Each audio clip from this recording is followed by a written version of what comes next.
Hi hello friends, good morning ಎಲ್ಲರಿಗೂ. ನನ್ನ ವೀಡಿಯೋಸ್ನ ಯಾರ್ಯಾರು ನೋಡ್ತಾ ಇದ್ದೀರಾ ಸಬ್ಸ್ಕ್ರೈಬ್ ಮಾಡ್ಕೊಂಡು ನೋಡಿರಿ ಮತ್ತು ವೀಡಿಯೋಕ್ಕೊಂದು ಲೈಕ್ ಕೊಡಿರಿ. ಮತ್ತು ನನ್ನ ಬಗ್ಗೆ ಏನಾದರೂ ನಿಮಗೆ ಕೇಳಬೇಕು ಅನಿಸಿದರೆ, ಏನಾದರೂ ಕೇಳಬೇಕು ಅನಿಸಿದರೆ ಕಮೆಂಟ್ ಬಾಕ್ಸಲ್ಲಿ ಕಮೆಂಟ್ ಮಾಡಿ, ನಾನು ನಿಮಗೆ ಆನ್ಸರ್ ಮಾಡ್ತೀನಿ ಅಂತ ಹೇಳ್ತಾ ನಾನು ಇಷ್ಟು ಬೇಗ ಎಲ್ಲಿ ರೆಡಿಯಾಗಿದ್ದೀನಿ. ಇವಾಗ ಟೈಮು 6:45, 5:45. ಇವಾಗ ನಾನು ಕೆಳಗಡೆ ಹೋಗ್ತಾ ಇದ್ದೀನಿ ನೋಡಿರಿ. ಮಾಸ್ಕ್ ಕೂಡ ಹಾಕ್ಕೊಂಡಿದ್ದೀನಿ. ಹೊರಗಡೆ ಹೋಗ್ತಾ ಇದ್ದೀನಿ. ಗೇಟ್ ಕೂಡ ಓಪನ್ ಮಾಡಿದೆ. ದೇವಸ್ಥಾನಕ್ಕೆ ಹೋಗ್ತಾ ಇದ್ದೀನಿ ಇವತ್ತು. ಇವಾಗ ನಾನು ದೇವಸ್ಥಾನಕ್ಕೆ ಹೋಗಬೇಕಾದ್ರೆ ಹೂವನ್ನ ತೊಗೊಂಡು ಹೋಗ್ತೀನಿ.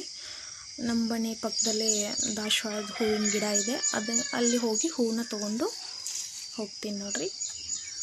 ಹೂ ಇನ್ನೂ ಸ್ವಲ್ಪ ಮೊಗ್ಗಿದೆ, ಅರಳಿಲ್ಲ, ಇನ್ನೂ ಪೂರ್ತಿ ಅರಳಿಲ್ಲ.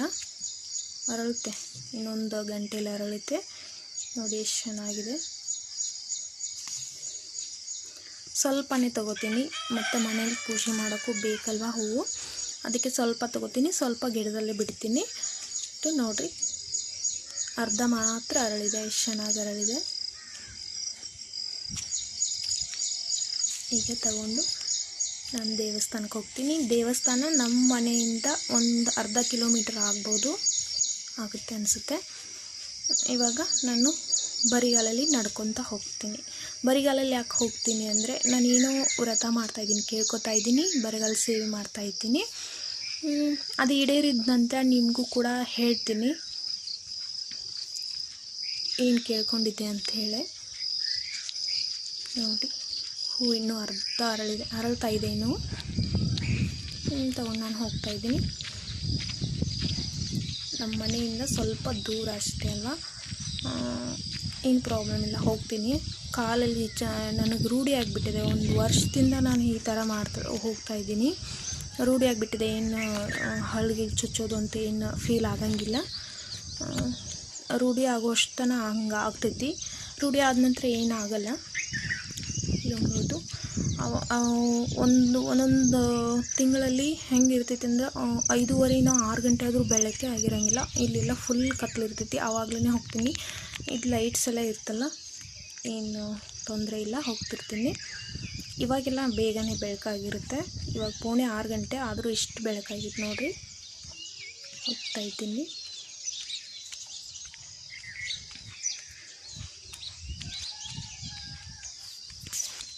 ಮತ್ತು ಫ್ರೆಂಡ್ಸ್, ನನ್ನ ವೀಡಿಯೋಸ್ನ ನೋಡ್ತಾ ಒಂದು ಲೈಕ್ ಕೊಡಿರಿ. ಕಮೆಂಟ್ ಮಾಡೋದನ್ನು ಮಾತ್ರ ಮರಿಬೇಡ್ರಿ. ನನ್ನ ವೀಡಿಯೋಸ್ ಹೆಂಗೆ ಬರತ್ತಾವ ಅಂತ ನಿಮ್ಮ ಅಭಿಪ್ರಾಯನ ತಿಳಿಸ್ರಿ. ಮತ್ತು ನನ್ನ ಚಾನಲ್ಗೆ ಪ್ಲೀಸ್ ಸಬ್ಸ್ಕ್ರೈಬ್ ಆಗಿರಿ. ನನ್ನ ಚಾನಲ್ನು ಗ್ರೋತ್ ಮಾಡಿ ಸಕ್ಸಸ್ ಕೊಡ್ರಿ ನನಗೂ ಅಂತ ಕೇಳ್ಕೊತೀನಿ. ಈಗ ಅರ್ಧ ದಾರಿ ಬಂದೆ ನಾನು, ಇನ್ನೂ ಅರ್ಧ ದಾರಿ ಹೋಗಬೇಕು. ಇಲ್ಲಿ ನೋಡ್ರಿ, ನನ್ನ ಮೇನ್ ರೋಡ್ ಕ್ರಾಸ್ ಮಾಡಬೇಕು ಇವಾಗೇನು ಅಷ್ಟು ಬೆಳಗ್ಗೆ ಎದ್ದ ತಕ್ಷಣ ಏನು ಅಷ್ಟು ಜಾಸ್ತಿ ಗಾಡಿಗಳು ಇರೋಂಗಿಲ್ಲ. ಇನ್ನೊಂದು ಸ್ವಲ್ಪ ಲೇಟಾದರೆ ಅಲ್ಲಿ ರೋಡ್ ಕ್ರಾಸ್ ಮಾಡೋದು ಕಷ್ಟ ಆಗುತ್ತೆ, ಅಷ್ಟು ಗಾಡಿ ಇರ್ತವೆ. ಬೆಳಗ್ಗೆ ಅನ್ನಂತ ಏನು ಇರೋಂಗಿಲ್ಲ. ಇಲ್ಲಿ ಇಷ್ಟು ಜನ ವಾಕಿಂಗ್ ಮಾಡ್ತಿರ್ತಾರಲ್ಲ ಬೆಳಗ್ಗೆ, ಭಾಳ ಅಂದ್ರೆ ಭಾಳ ಜನ ನನ್ನ ಮುಂದೆನೂ ಹೋಗ್ತಾಯಿದ್ದಾರೆ ನೋಡಿ, ವಾಕಿಂಗ್ ಮಾಡ್ತಾ. ಇವಂತರೂ ಗ್ಲೌಸು, ಮಾಸ್ಕು, ಸ್ವೆಟ್ರು ಎಲ್ಲನೂ ಹಾಕ್ಕೊಂಡು ಹೋಗ್ತಿರ್ತಾರೆ ಜನ. ಈ ರೋಡಲ್ಲಿ ವಾಕಿಂಗ್ ಮಾಡೋದು ಎಲ್ಲರೂ ಭಾಳ. ಈಗ ಅಷ್ಟು ಕಡಿಮೆ ಆಗೈತಿ, ಬೆಳಕಾಗಿದೆಯಲ್ಲ, ಕತ್ಲ ಇರ್ತಾಗಲ ಭಾಳ ಜನ ವಾಕಿಂಗ್ ಮಾಡ್ತಿರ್ತಾರೆ. ಬೆಳಗ್ಗೆ ಹಿಂಗೆ ಸ್ವಲ್ಪ ವಾಕಿಂಗ್ ಮಾಡೋದ್ರಿಂದ ಮೈಂಡ್ ಫುಲ್ ಫ್ರೆಶ್ ಆಗ್ತೈತಿ, ಮತ್ತು ಮನಸ್ಸು ಪ್ರಶಾಂತ ಆಗ್ತೈತಿ. ಎಲ್ಲಾದರೂ ಸ್ವಲ್ಪ ಪ್ರಕೃತಿ ಜೊತೆ ನಾವು ಬೆರೆತು ಮನೆಗೆ ಹೋದ್ವಿ ಅಂದರೆ ಎಲ್ಲ ಥರದ್ದು ಕೆಲಸನೂ ಮಾಡೋಕ್ಕೆ ಉತ್ಸಾಹ ಇರ್ತೈತಿ, ಒಂಥರ ಬೇರೆ ಫೀಲೇ ಇರ್ತೈತಿ. ಅದಕ್ಕೆ ಬೆಳಗಿನ ಜಾವ ವಾಕಿಂಗ್ ಮಾಡಿರಿ ಅಂತ ಎಲ್ಲರೂ ಹೇಳೋದು. ನಾನು ಕೂಡ ಹೇಳ್ತೀನಿ, ಎಲ್ಲರೂ ವಾಕಿಂಗ್ ಮಾಡಿ. ಬೆಳಗ್ಗೆ ಒಂದು ಅರ್ಧ ಗಂಟೆನಾದರೂ ವಾಕಿಂಗ್ ಮಾಡಿ. ನಾನು ಡೈಲಿ ವಾಕಿಂಗ್ ಮಾಡ್ತೀನಿ. ಈ ಕಡೆ ಬರಲ್ಲ ನಾನು, ಅಲ್ಲೇ ನಮ್ಮ ಮನೆ ಹತ್ರ ಒಂದು ಗ್ರೌಂಡ್ ಇದೆಯಲ್ಲ, ಅಲ್ಲೇ ಹೋಗ್ತೀನಿ ವಾಕಿಂಗ್ ಮಾಡೋಕ್ಕೆ.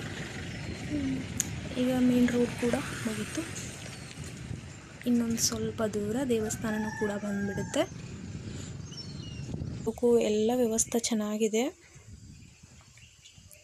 ಅಲ್ಲಿದೆ ನೋಡಿರಿ ಜಾರುಬಂಡಿ. ಈ ಕಡೆ ಎಲ್ಲ ಇರೋದಿಲ್ಲ ಜೋಕಾಲಿಗಳೆಲ್ಲ. ನನ್ನ ಮಗಳಿಗೆ ಇಲ್ಲಿ ಬರೋದು, ಜೋಕಾಲಿ ಆಡೋದಂದ್ರೆ ತುಂಬ ಇಷ್ಟ. ಇಲ್ಲಿ ನೋಡಿರಿ, ಸಾಯಿ ಮಂದಿರದಾಗ ಇಷ್ಟು ದೊಡ್ಡ ಫೋಟೋ ಇದೆ. ಹೋಗ್ತಾ ಇದ್ರಿಗೇನ ಗೇಟಿಂದ ಇದ್ರಿಗೇನ ಈ ಥರ ಫೋಟೋ ಇದೆ. ಅಲ್ಲಿ ಹೂ ಇಟ್ಬಿಟ್ಟು ನಾನು ನಮಸ್ಕಾರ ಮಾಡಿಕೊಂಡು ಮತ್ತು ಗರ್ಭಗುಡಿ ಕಡೆ ಹೋಗ್ತಾ ಇದ್ದೀನಿ. ನೋಡಿ ಫ್ರೆಂಡ್ಸ್, ಗಾರ್ಡನ್ ಎಲ್ಲ ಎಷ್ಟು ಚೆನ್ನಾಗಿದೆ ಅಂತ. ಗುಲಾಬಿ ಗಿಡಗಳು, ಗುಲಾಬಿ ಎಷ್ಟು ಚೆನ್ನಾಗಿ ಅರಳಿದಾವೆ. ಇಡೀ ಪೂಜಾಕ್ಕೆಲ್ಲ ಇಲ್ಲಿ ಹೂ ಮಾತ್ರ ತೊಗೊಳ್ಳೋದು, ಅಷ್ಟು ಸಾಕಾಗಿ ಮತ್ತೆ ಉಳಿತಾವ. ಅಷ್ಟೊಂದು ಹೂ ಆಗ್ತಾವೆ ಇಲ್ಲಿ ತೋರ್ಸತ್ತೇನೆ ಹೇಳಿ ಸಾಯಿಮ್ಗೆ. ಇಲ್ಲಿಂದಾನೆ ನಮಸ್ಕಾರ ಮಾಡ್ಕೊಂಡು ಹೋಗ್ರಿ ಅಂತ ಹೇಳಿದರು. ಪೂಜೆ ಕೂಡ ಆಗ್ತಾಯಿತ್ತು. ನಾನು ಕೂಡ ನಮಸ್ಕಾರ ಮಾಡಿ ಕೂಡ ಸಾಯಿ ಮಂದಿರ ದರ್ಶನ ಮಾಡಿಸ್ತಾ ಇದ್ದೀನಿ. ಅಂದಾಗ ಗುಡಿ ಬಾಜು ಹತ್ತಿ ಗಿಡ ಅಂತ ನೋಡಿರ್ಬೋದು ನೀವು. ಹತ್ತಿ ಕಾಯಿ ಎಷ್ಟು ಬಿದ್ದಾವ ಅಂತ ಹೇಳಿ ಅದ್ರ ಸ್ಮೆಲ್ ಅಂತೂ ತುಂಬಾ ಬರ್ತಾಯಿತ್ತು. ಇನ್ನೂ ಪೂಜೆ ನಡೀತಾ ಇದೆ. ನಾನು ಅಲ್ಲಿ ಬಾಗಿಲಲ್ಲಿ ನಿಲ್ಲೋದು ಬೇಡ ಅಂಥೇಳಿ ಇಲ್ಲಿ ಪಕ್ಕದಲ್ಲಿ ಬಂದು ಕೂತಿದ್ದೀನಿ. ನೋಡಿ, ಇಲ್ಲಿ ಸಾಯಿ ಮಂದಿರ ಆಲ್ಮೋಸ್ಟ್ ಎಲ್ಲ ಊರಲ್ಲೂ ಹಿಂಗೆ ಇರ್ತಾವೆ, ಯಾಕಂತ ಗೊತ್ತಿಲ್ಲ. ಸೇಮ್ ಶಿರಡಿಯಾಗೂ ಹಿಂಗೆ ಐತಿ. ನಾನು ಶಿರಡಿಗೆ ಹೋದಾಗ ನೋಡಿದ್ದು ಅದು ಗುಡಿ ಮಾತ್ರ ಹಿಂಗೆ ಐತಿ. ಬೇರೆ ಬೇರೆ ಹೊರಗಡೆ ಆವರಣ ಗಾರ್ಡನ್ ಬೇರೆ ಥರ ಇರ್ಬೋದು, ಗುಡಿ ಮಾತ್ರ ಒಂದೇ ಥರ ಇರ್ತೈತಿ, ಯಾಕಂತ ಗೊತ್ತಿಲ್ಲ. ನಿಮಗೆ ಗೊತ್ತಾ, ಸಾಯಿ ಅಂದರೆ ತಾಯಿ ಅಂತೆ, ಬಾಬಾ ಅಂದರೆ ತಂದೆ ಅಂತೆ. ಅಂಥವ್ರ ದರ್ಶನ ಬೆಳಗ್ಗೆ ಆದ್ರಂತೂ ಪೂರಾ ಮನಸ್ಸು ಪ್ರಶಾಂತವಾಗಿರ್ತೈತಿ. ಈಗ ನಮ್ಮ ಮನೆಗೆ ಬಂದು ಬಾಗಿಲಿಗೆ ನೀರು ಹಾಕ್ತಾಯಿದ್ದೀನಿ, ಕಸ ಗುಡಿಸಿ ಮತ್ತು ನೀರು ಹಾಕ್ತಾಯಿದ್ದೀನಿ, ರಂಗೋಲಿ ಹಾಕ್ತೀನಿ.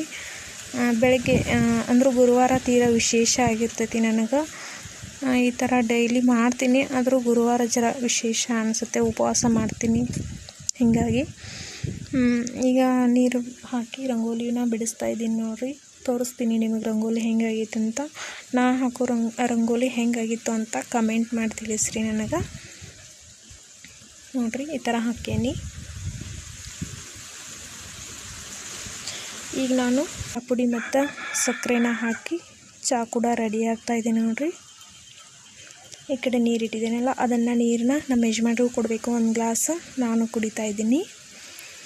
ಮಕ್ಕಳು ಎದ್ದಿದ್ದಾರೆ, ಅವ್ರಿಗೂ ಕೂಡ ಬ್ರಷ್ ಮಾಡಿಸ್ಬೇಕು, ಅವ್ರಿಗೂ ಟೀ ಹಾಕಿಕೊಡ್ಬೇಕು. ಇನ್ನು ತುಂಬ ಕೆಲಸ ಐತಿ ನಮ್ದು. ಫಸ್ಟ್ ನೀರು ಕುಡಿತೀನಿ. ಈಗ ನೋಡಿರಿ, ಹೊರಗಡೆ ವಾತಾವರಣ ನೀರು ಕುಡಿತಾ ಇದ್ದೀನಿ. ನೀವು ಹೊರಗಡೆ ಒಂದು ಲುಕ್ ತೋರಿಸ್ತಾ ಇದ್ದೀನಿ. ನಮ್ಮ ಫಾರ್ಮ್ ಹೆಂಗೆ ಕಾಣಿಸುತ್ತೈತೆ ನೋಡಿರಿ, ಬೆಳಗ್ಗೆ ವಾತಾವರಣ. ಕೋಳಿ ಕೂಡ ಹೊರಗಡೆ ಬಿಟ್ಟಿದ್ದೀವಿ, ಅವು ಕೂಗ್ತಾ ಇದ್ದಾವೆ ನೋಡಿರಿ.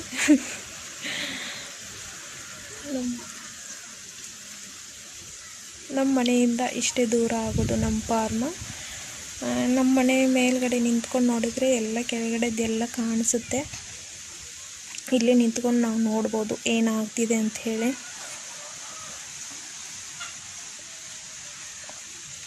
ಮತ್ತು ಈಗ ಬ್ರಷ್ ಕೂಡ ಮಾಡಿಸ್ತಾ ಇದ್ದೀನಿ ಮಕ್ಕಳಿಗೆ. ನೋಡ್ಬೋದು, ಇಬ್ಬರಿಗೂ ಹಾಕಿಕೊಟ್ಟಿದ್ದೀನಿ, ಪೇಸ್ಟು ತಿಕ್ತಾ ಇದ್ದಾರೆ. ಡೈಲಿ ಮಕ್ಕಳನ್ನ ಬ್ರಷ್ ಮಾಡಿಸ್ಬೇಕು ಫ್ರೆಂಡ್ಸ್. ಸಣ್ಣವರಿದ್ದಾಗಿಂದಲೇ ರೂಢಿ ಮಾಡಿಸ್ಬಿಡ್ಬೇಕು. ಮುಂದೆ ಹೇಳಿಸ್ಕೋಕೆ ಹತ್ತಂಗಿಲ್ಲ ಅವ್ರಿಗೆ, ತಾವೇ ಮಾಡೋಕ್ಕೆ ಸ್ಟಾರ್ಟ್ ಮಾಡ್ತಾರೆ ಮುಂದೆ. ಹೀಗಿರ್ತಾನೆ ಮಾಡಿಸ್ತಾ ಇದ್ದರೆ ಹಲ್ಲು ಕೂಡ ಚೆನ್ನಾಗಿ ಸ್ಟ್ರಾಂಗ್ ಆಗಿರ್ತಾವೆ. ಹಾಗಾಗಿ ಅವ್ರಿಗೆ ಬ್ರಷ್ ಮಾಡಿಸ್ತಾನೆ ನಾನು ಅರಿವಿನ ನೆನೆ ಹಾಕಿದೆ, ಅವನು ಕೂಡ ತೊಳೆದು ಹಾಕಬೇಕು. ಅವ್ರಿಗೆ ಚಹಾ ಹಾಕ್ಕೊಟ್ಬಿಟ್ಟು ಆಮೇಲೆ ಎಲ್ರದ್ದು ಸ್ನಾನ ಆದಮೇಲೆ ಅರಿವಿನ ತೊಳಿತೀನಿ. ಇವ್ರದ್ದಿಬ್ಬರದ್ದು ಸ್ನಾನ ಆಗಬೇಕಿನ್ನು. ಇವಾಗ ನಾನು ಪೂಜೆ ಮಾಡ್ತಾಯಿದ್ದೀನಿ. ನಾವು ಪೂಜೆ ಮಾಡುವಾಗ ಗಂಟೆನ ಯಾಕೆ ಬಾರಿಸ್ತೀವಿ ಅಂತ ನಿಮ್ಗೆ ಗೊತ್ತಾ? ನಂಗೆ ಗೊತ್ತಿದ್ದಷ್ಟು ನಾ ಹೇಳ್ತೀನಿ. ನಿಮಗೆ ಗೊತ್ತಿದ್ದರೆ ನೀವು ಕಮೆಂಟ್ ಕೂಡ ಮಾಡಿರಿ, ನನಗೂ ತಿಳಿತೈತಿ. ಗಂಟೆನ ನಾವು ಯಾಕೆ ಬಾರಿಸ್ಬೇಕು ಅಂದರೆ, ನಮ್ಮ ನಂಬಿಕೆ ಪ್ರಕಾರ ನಾವು ಗಂಟೆನ ಬಾರಿಸೋದ್ರಿಂದ ಅದರಲ್ಲಿರೋ ಶಬ್ದ ಓಂಕಾರವನ್ನು ಉತ್ಪತ್ತಿ ಮಾಡ್ತೈತಂತ. ಇದರಿಂದ ದೇಹ ಶುದ್ಧಿ, ಮನಃಶುದ್ಧಿ ಆಕೈತಂತ. ಮತ್ತು ಘಂಟಾನಾದದಿಂದ ಸದ್ಗುಣಗಳು ಮತ್ತು ಧಾರ್ಮಿಕ ಪ್ರವೃತ್ತಿಗಳು ನಮ್ಮಲ್ಲಿ ಪ್ರವೇಶಿಸಿ ಒಂದು ಒಳ್ಳೆಯ ಗುಣ ಬೆಳಿತೈತಿ ಅಂತ ಹೇಳ್ಬೋದು. ಧರ್ಮ ಪ್ರಜ್ಞೆ ಬೆಳೆಯೋದ್ರ ಜೊತೆಗೆ ನಮ್ಗೆ ದೇವರಲ್ಲಿ ನಂಬಿಕೆ ಮತ್ತು ಒಂದೇ ಕಡೆ ಮನಸ್ಸು ಕೇಂದ್ರೀಕೃತವಾಕೈತಿ. ದೇವಸ್ಥಾನಗಳಲ್ಲಿ ಗಂಟೆ ಬಾರಿಸ್ತಿದ್ರೆ ದೇವಸ್ಥಾನ ಈ ಥರ ಇಲ್ಲೇ ಇದೆ ಅಂತ ನಮ್ಗೆ ಅದ್ರ ಸ್ಥಳ ಗೊತ್ತಾಗ್ತೈತಿ. ಮತ್ತು ಗಂಟೆ ಬಾರಿಸೋದ್ರಿಂದ ನಮ್ಮ ಕೈಗಳಿಗೆ ವ್ಯಾಯಾಮ ದೊರಕ್ತೈತಿ ಮತ್ತು ಕೈಗಳಿಗೆ ಸಂಬಂಧಪಟ್ಟ ನರಗಳಲ್ಲಿ ರಕ್ತ ಸಂಚಾರ ಸುಗಮವಾಗಿ ನಡೀತೈತೆ ಅಂತ ಹೇಳ್ಬೋದು. ಇದಕ್ಕೆ ವೈಜ್ಞಾನಿಕ ಕಾರಣನೂ ಇರಬೇಕಲ್ಲ. ಸದ್ದುಗದ್ದಲ ಇದ್ದಾಗ ಘಂಟಾನಾದದಿಂದ ನಮ್ಮ ಮನಸ್ಸು ಕೇಂದ್ರೀಕೃತ ಆಕೈತಿ. ಪೂಜೆ ಮಾಡುವಾಗ ನಮ್ಮ ಮನಸ್ಸು ಕಡೆ ಇದ್ರೆ ಕೇಂದ್ರೀಕೃತ ಆಕೈತಿ. ಘಂಟಾದ ಶಬ್ದದಿಂದ ಹೊರಡೋ ತರಂಗಗಳು ಕಿವಿಗೆ ಮತ್ತು ಕಿವಿಗೆ ಸಂಬಂಧಪಟ್ಟ ನರಗಳಿಗೆ ಒಳ್ಳೆ ಪ್ರಭಾವವನ್ನು ಬೀರ್ತಾವಂತ ಹೇಳ್ಬೋದು. ಒಂಥರ ಮನಸ್ಸು ಉಲ್ಲಾಸ ಆಕೈತೆ ಅಂತಲೇ ಹೇಳ್ಬೋದು. ಇದು ವೈಜ್ಞಾನಿಕವಾಗಿಯೂ ಹೇಳ್ಬೋದು. ಇನ್ನು ನಾನು ಮಾಡಿದ್ದು ಪೂಜೆ ಹೆಂಗೆ ಅನಿಸ್ತು ಅಂತ ನನಗೆ ಕಮೆಂಟ್ ಮಾಡಿರಿ. ಹೂ ಸ್ವಲ್ಪ ಇದ್ದು ಅಷ್ಟೇ ಹಾಕಿ ಪೂಜೆ ಮಾಡಿದ್ದೀನಿ. ಈಗ ನೈವೇದ್ಯ ತೋರಿಸ್ಬಿಡ್ತೀನಿ. ಆಯಿತು ನನ್ನ ಪೂಜೆ. ಈಗ ಟೈಮ 9:30 ಆಗೈತಿ. ನಾಷ್ಟ ಹಾಕ್ಕೊಡ್ತೀನಿ ಅವರಿಗೆಲ್ಲರಿಗೂ. ನಂದು ಉಪವಾಸ, ನಾನು ಇವತ್ತಿನ ನಾಷ್ಟ ಮಾಡೋಂಗಿಲ್ಲ. ಸ್ವಲ್ಪ ಹಣ್ಣು ಏನಾದರೂ ತಿಂತೀನಿ. ಬಟ್ಟೆ ಕೂಡ ತೊಳೆದು ಹಾಕ್ತೆ ನೋಡಿ, ತೋರಿಸ್ತಾ ಇದ್ದೀನಿ. ಇವ್ರದ್ದು ಸ್ನಾನ ಕೂಡ ಆಯಿತು. ಚೋಟುಂದು ಮತ್ತು ಚಿನ್ನಂದು ಎಲ್ಲ ಬಟ್ಟೆನೂ ತೊಳೆದು ಹಾಕಿದೆ. 12 ಗಂಟೆ ಆಯಿತು. ಇವಾಗ ಆಟ ಆಡ್ಕೊತಿದ್ದಾರೆ ಇಬ್ಬರು, ಅಭ್ಯಾಸ ಮಾಡ್ತಿದ್ದಾರೆ ನೋಡ್ರಿ. ತೋರ್ಸಾಕ್ತೀನಿ ಎಲ್ಲಿ ಕುತ್ಕೊಂಡು ಅಭ್ಯಾಸ ಮಾಡತ್ತಾರ. ಅಲ್ಲಿರೋ ಹಾಸಿಗೆಗಳನ್ನೆಲ್ಲ ತಳಕ್ಕೆ ಹಾಕಿಬಿಟ್ಟು ಅಲ್ಲಿ ಆಡಕತ್ತಾರ ಅವರು.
ಚೋಟ ಹಾಯ್